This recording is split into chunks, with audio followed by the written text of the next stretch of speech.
Wo soll ich anfangen? Meine lieben Damen und Herren, meine Ladies und Gentle Dudes, es wird kitschig. Oh.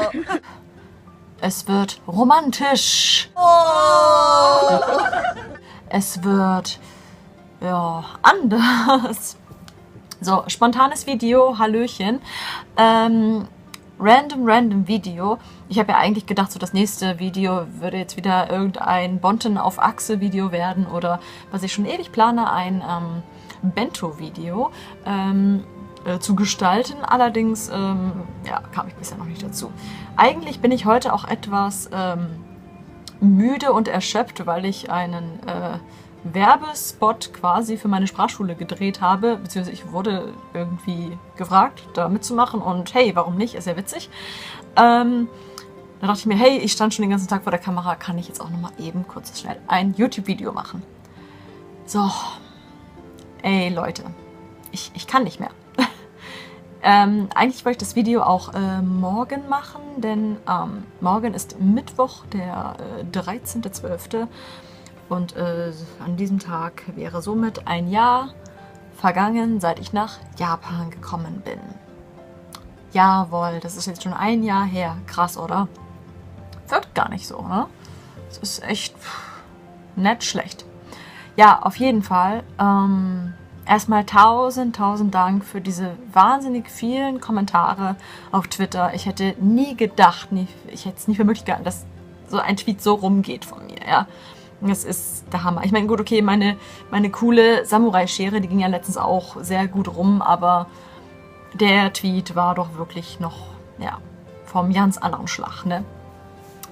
So, ich muss einfach erzählen, was passiert ist. Es ist einfach, ja, also, es ereignete sich alles, ja, angefangen hat es eigentlich am Samstagabend oder ja, Freitagnacht, als wir vom Essen wiedergekommen sind. Und er meinte zu mir, nur so als Vorbereitung, wir werden morgen Abend nach Odaiba fahren. Nach Odaiba, ja. Und ich dachte mir, warum nach Odaiba fahren? Vor allem abends? Hä? Warum? Wir können auch tagsüber fahren. Und ich habe mich natürlich gefreut, weil Odaiba ist eigentlich einer meiner Places to be in Tokio. Also falls ihr mal nach Tokio kommt, besucht Odaiba. Odaiba ist saugeil. Zumal ich auch unbedingt den neuen Gundam in Action sehen wollte. Wir haben ihn schon bereits davor gesehen. Das war, glaube ich, auch im Video von mir übers Oktoberfest. Ich bin mir gerade nicht sicher. Aber ich wollte ihn auf jeden Fall in Bewegung sehen. Also was er so alles Neues kann. Ja, auf jeden Fall gut. Habe mir nichts dabei gedacht. Okay, nächster Tag war chillig. Dann soweit. Ich habe endlich Zeit gefunden, Hoseki no Kuni weiterzuschauen. Yay. Gut. Was war noch? Warum sage ich eigentlich immer Hoseki? Weil wir ein bisschen wegen Hoseki no Retetsu. Warum auch immer. Jedenfalls sind wir dann abends nach Odaiba getrudelt. Wir haben dann auf dem Weg, das war glaube ich in Oimachi, ein Plakat gesehen, wie so ein riesiges Announcement aller Hanabi in Tokio, ja, in Odaiba. Ich kann mich auch noch nicht artikulieren. Also ich bin immer noch auf Wortschatzsuche, also nicht wundern. Mal sehen, wie viel ich cutten muss bei diesem Video. Jedenfalls, ja, habe ich mich sehr gefreut, weil ich liebe Feuerwerk. Feuerwerk ist eine der schönsten Dinge überhaupt hier in Japan. Das ist total klasse. Jedenfalls, genau, kamen wir an und mussten ein bisschen Zeit totschlagen. Was haben wir gemacht? Wir sind zuerst, stimmt, in das Venus Fort sind wir reingegangen. Da mal ein kurzer Ausschnitt.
Das ist super cool, hey. Ich meine, man geht wie, keine Ahnung, gefühlt durch irgendeine europäische Straße, Italien oder Spanien oder irgendwas. Also es war super, super, super cool und echt toll. Vor allem diese Schneekugeldinger, die du da machen konntest, das war total toll. Naja, jedenfalls war da ein Kiddieland und solche Läden sind generell immer sehr gefährlich für mich, da ich liebe Spielzeugläden. Und ich liebe Kram, der niedlich ist und Goodetama sowieso und das ist einfach very dangerous place. Ja, auf jeden Fall waren wir da ewig lange drin. Er hat einen Pokéball nach mir geworfen und mich dementsprechend eigentlich schon gefangen, ja. Und dann, dann war es 18 Uhr und dann fing es plötzlich an, in dieser Mall, in dieser Einkaufshalle, zu schneien. Und das habe ich, glaube ich, auch gefilmt gehabt. Aber ich glaube, man sieht leider nicht so viel.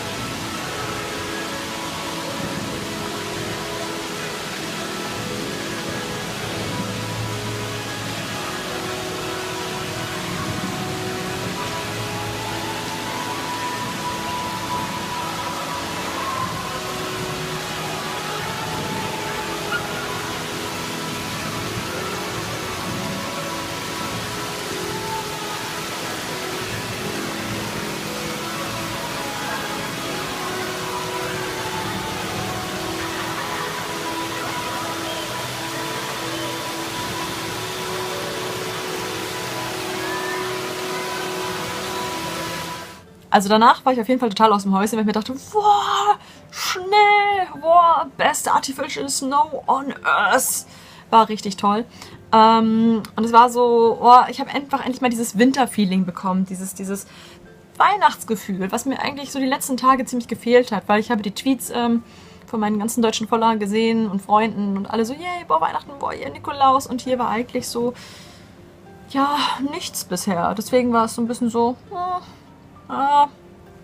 lief nicht so viel in der Richtung. Deswegen, ja, naja, auf jeden Fall hat schön geschneit da drin, war alles super toll. Dann wurde es auch schon langsam Zeit, genau, dass wir zum Feuerwerk gingen. Das war halt Odaiba Bay.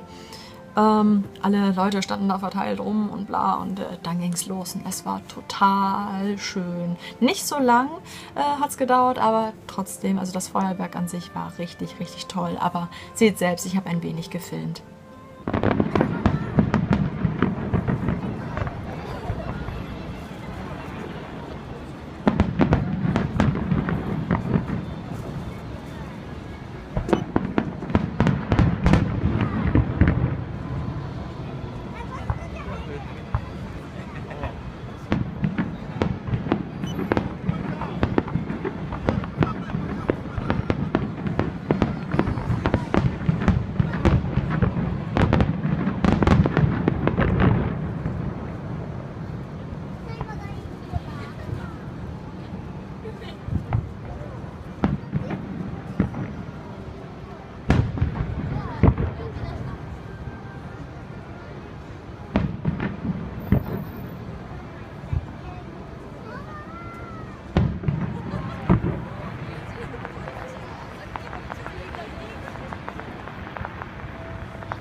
So, danach ging es weiter, also was so an Specials gab in Odaiba, haben wir eigentlich so ziemlich alles abgefrühstückt. Als nächstes gingen wir zum Gundam, der dann zu dem Zeitpunkt auch sich endlich bewegt hat und super coole Musik kam und auch das habe ich gefilmt.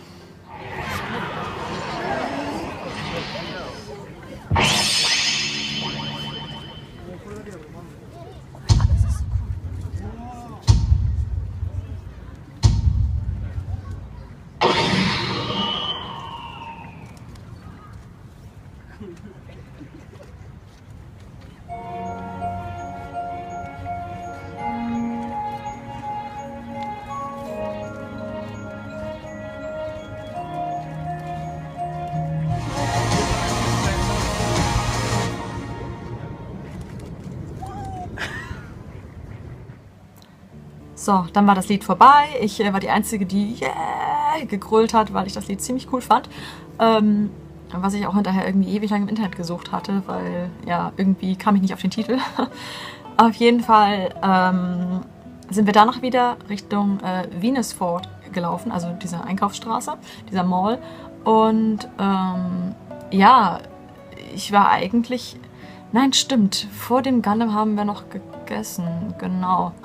Wir hatten Ramen gegessen und er hasst Frühlingszwiebeln, alles was mit Zwiebeln zu tun hat.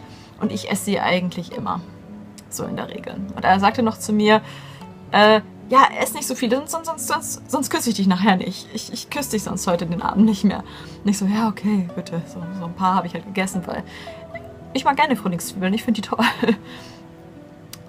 Auf jeden Fall sind wir dann... Genau, nach dieser Gundam Illumination sind wir dann wieder Richtung Mall gegangen und er meinte dann plötzlich so zu mir, ob wir auf das Riesenrad wollen. Da ist ein riesiges Kanlancha, riesig, groß, toll und beleuchtet und voll schön. Und ich bin ja eigentlich so ein kleines Schicksale, ne? So, also ich meine, in Achterbahn gehe ich grundsätzlich nicht rein und sagen wir mal so, Riesenräder sind so das höchste der Gefühle, ja. Also ich möchte auch eigentlich gar nicht wissen, wie hoch die sind und es ist eigentlich schön, dass die langsam sind, aber ja, dann habe ich gesagt, okay, lass uns reingehen, okay, gut. Aber eigentlich mag ich, also ich habe anfangs immer etwas Angst, aber hinterher genieße ich die Aussicht und es ist eigentlich schön und die Tokyo Skyline ist halt einfach very much love. Jedenfalls, genau, kamen wir halt dann da an und man konnte 2 verschiedene Gondeln auswählen, das wusste ich nicht. Also ich ging eigentlich davon aus, dass wir eine normale nehmen. Er wollte erstmal in so eine komplett durchsichtige. Da hätte er mich nicht reinbekommen, weil der Boden wäre durchsichtig gewesen, alles wäre durchsichtig gewesen. Es wäre so, als wärst du so in der Luft geschwebt und nein. Also nicht mit mir. Nein. Please. Und ich habe dann halt bei dem Mitarbeiter ganz schnell auf die andere Gondel gezeigt, ich möchte da rein. Bitte. Und ja, was eigentlich auch ganz gut war, weil bei der anderen hätte man ewig lange anstehen müssen, weil die alle in diese blöde durchsichtige Gondel rein wollten. Die spinnen doch die Leute, also ich könnte da nicht rein, nee. Naja, jedenfalls stiegen wir dann in die Gondel. Unsere war rosa. Richtig schön männlich für ihn. Schade, dass sie nicht blau war. Aber das Rosa war schon echt sehr süß. Naja, dann saßen wir halt drin und es kam halt eine Durchsage, einmal auf Japanisch, einmal auf Englisch, von wegen, ja, das ist das Riesenrad, es ist so und so hoch. Ich dachte mir so, ja, das sind too much information, Dinge, die ich nicht wissen will. Und je höher es ging, desto nervöser wurde ich halt, weil Höhe und überhaupt. Es war aber sehr schön, denn weit entfernt hinten habe ich halt, also man hat halt die Rainbow Bridge gesehen, dann noch hinten den Tokyo Tower, der irgendwie wie ein Christbaum aufleuchtete. Also sie haben die Beleuchtung des Tokyo Towers irgendwie an Weihnachten angepasst, was sehr süß war.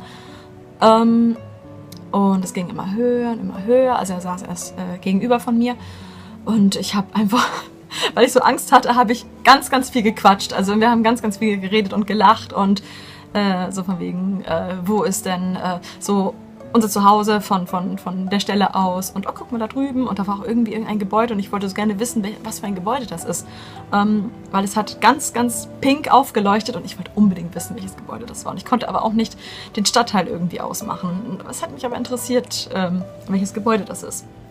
Naja, ich habe irgendwie auf Shinjuku getippt, aber ich glaube nicht, dass es das war. Jedenfalls ging es dann höher und höher und ich merke gerade irgendwie... ja, es ging höher und höher und er setzte sich plötzlich neben mich und die Gondel schwankte so ein bisschen so nach hinten. Ich so, jetzt setz dich hin, verdammt nochmal. Und ich habe mich so ein bisschen am Geländer festgehalten, weil ich wurde echt langsam so... Naja, jedenfalls kam eine Durchsage, dass wir den höchsten Punkt des Riesenrads erreichen. Und dann hat er sich zu mir gedreht und hat dann gemeint, dass wir über etwas Wichtiges reden müssen. Und ich dachte mir so, oh Gott, was habe ich denn jetzt schon wieder angestellt, ja? Und dann hat er sich vor mich gekniet mit einem Ring und hat auf Englisch und auf Japanisch gefragt, ob ich ihn heiraten möchte. Und da war ja dann alles vorbei, ne? Also da liefen ja die Tränen bei mir und ich habe, glaube ich, also habe ich es noch in Erinnerung. Ey, ich war so richtig aus dem Häuschen, ja. Also das war wunderschön. Oh Mann, ja. Ich war sehr, sehr baff. Es war alles wunderschön, es war toll, es war süß, und er hat sich eigentlich so viel Gedanken und Mühe gemacht. Und er wollte eigentlich ursprünglich mich in ein teures Restaurant führen, also irgendwo wieder so eins, wo wir schon ein paar Mal waren, wo man auch so einen richtig schönen Blick auf Tokio hat bei Nacht. Aber er wollte gerne mit mir alleine sein, das verstehe ich auch, weil ich glaube, wenn man da irgendwie in irgendeinem Restaurant ist und dann plötzlich so, ja, Kekon-Stück kudasai. Und dann alle so, hä? Ho, omedet ho. Ah. Das wäre so ein bisschen, glaube ich, komisch gewesen. Weiß ich nicht. Irgendwie, nee, es ist schon wirklich schön und romantisch so gewesen. Auch wenn ich vorher ein bisschen Angst hatte. Aber ja, auf jeden Fall, es war sehr süß. Er hatte Angst, dass ich Nein sage. Er war wirklich sehr erleichtert. Wir haben anfangs auch ein Foto gemacht und das haben wir auch mitgenommen. Und man sieht auf dem Foto wirklich, wie angespannt er ist, so von wegen, was wird passieren? Das war so süß. Er hat mir auch gestanden, dass er einmal mitten in der Nacht die Größe meines Ringfingers ausgemessen hat. Weil wir waren schon mal beim Juwelier und die haben bei einem gesagt, ich hätte eine Free Size und andere haben gemeint, was war das, Größe 10 oder irgendwas, keine Ahnung. Sie haben es auch professioneller dann gemacht mit so einem Ring zum Anprobieren und ja. Auf jeden Fall. Das Lustige war, irgendwie der Ring kam auch einen Tag vorher an, per Post, weil er ihn bestellen musste, da es den Ring nicht vorrätig gab. Denn, ja, es ist, ich weiß gar nicht, der Ring ist ziemlich special. Er ist blau, Saphir. Ein Saphir ist es und ich finde es halt so krass, er ändert irgendwie die Farbe. Also er ist blau und silber und mit so einer geschwungenen Linie, das sieht man, glaube ich, gar nicht so. Und der Blauton ändert sich ziemlich cool. Ich meine, ja klar, Lichtverhältnisse überhaupt, bla bla. Aber manchmal wirkt er echt so ein bisschen dunkelblau und dann wird er strahlend hellblau und das ist echt irgendwie total, total geil. Also es ist sehr, sehr hübsch und blau ist halt meine Lieblingsfarbe, deswegen war es so, yeah, well done. Ja, das war einfach, also wow.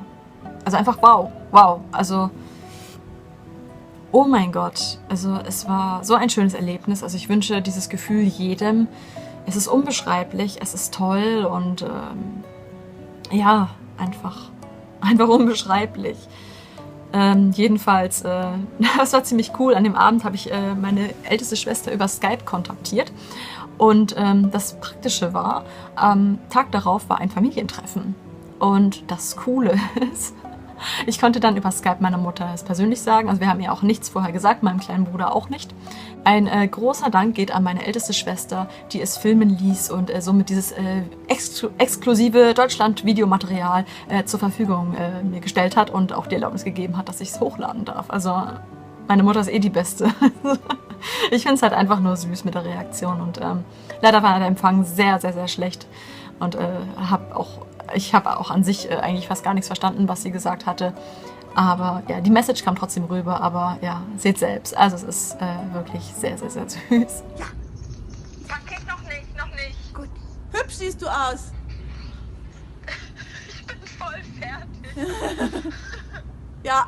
Und jetzt erzähl, dass du schwanger bist. So, Mama, was Jetzt. fällt dir an mir auf? Jetzt schau mal ihre Hand an. Du hast einen Ring. Ich sehe den zwar nie, aber ich bilde mir ein. Oh ja, gut. Und? Was fällt dir auf? Ring. Ja. Und? Wann? Was? Wie? Wo? Und Wer? mit wem? Mit wem? Ja, also ich sag mal herzlichen Glückwunsch. Na, nur sag mal herzlichen Glückwunsch. Stopp. Glückwunsch. Oh, der Empfang ist so schlecht. Sana, du musst es auch aussprechen. Was ist denn passiert? Genau. Du musst es sagen. Ja, Sagen. sag. Und was hast du gesagt? Eine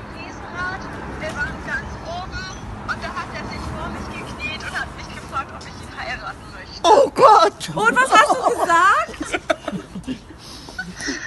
Was hast du geantwortet? Mal gucken. Also ich habe geweint, weil weißt du ja, man ist ja so emotional, ne? Und ja, Ein Saphirring. ich glaube es noch nicht ganz. Es ist Herrlich. Ja, zeig doch mal den Ring, Mensch. Sanna, den Ring zeigen. schon. Ja. Ring zeigen nochmal. ist schlecht. Ring zeigen, deinen Ring zeigen. Er ist blau, weil blau. Ja klar, Oh! Und es ist so wellenmäßig. Oh! Mein Name drin. Okay, wann Leider Familie, gell? Ja. Ja, La Familia. Wann ist der Termin und wo ist der Ehemann? Der versteckt sich. Ja, Er ist gerade in der Küche, Moment. ja. Ist er ja noch nicht. Ich hab Der Verlobte. Als er es erzählen will, aber er traut sich nicht. Ja, ja. Versteckt sich, das ist echt Verstehe ich. Ich würde mich auch vor uns verstecken. Hey, congratulations! Congratulations. Leider deine Familie jetzt. And celebration. Too bad it's your family now. Ja, we are coming. Ja, we are all coming. At once. Ja, krass, ne? Also jetzt würde ich sagen, Fortsetzung folgt und ja, das Märchen geht weiter, das kleine Monogatari. Also in diesem Sinne, yay, proposaru saremashita, ja, omedetou, jibunde, Glückwünsche an mich selbst. Es ist echt cool. Also ja, und das wollte ich einfach nur mal als kleines Special-Video hochladen und ich hoffe, euch hat die kleine Love Story gefallen, auch wenn ihr sie ja schon schriftlich auf Twitter hattet, aber das musste einfach raus, weißt du, das kann nicht einfach so hier drin bleiben. Das sind so Sachen, das ist so im Herzen drin, das muss ich teilen. Ja, ja. Schauen wir mal, wie es weitergeht, ne? Auf jeden Fall, Fortsetzung folgt und ja, das war mein Start von How to Become a Japanesu Garu. In diesem Sinne. Dankeschön fürs Zuhören. Wird bestimmt lang das Video jetzt, oh Gott. Und habt einen schönen Tag, einen schönen Abend und Liebe an alle. Love, Peace and Rock'n'Roll, J-Rock, J-Pop und überhaupt und bye bye.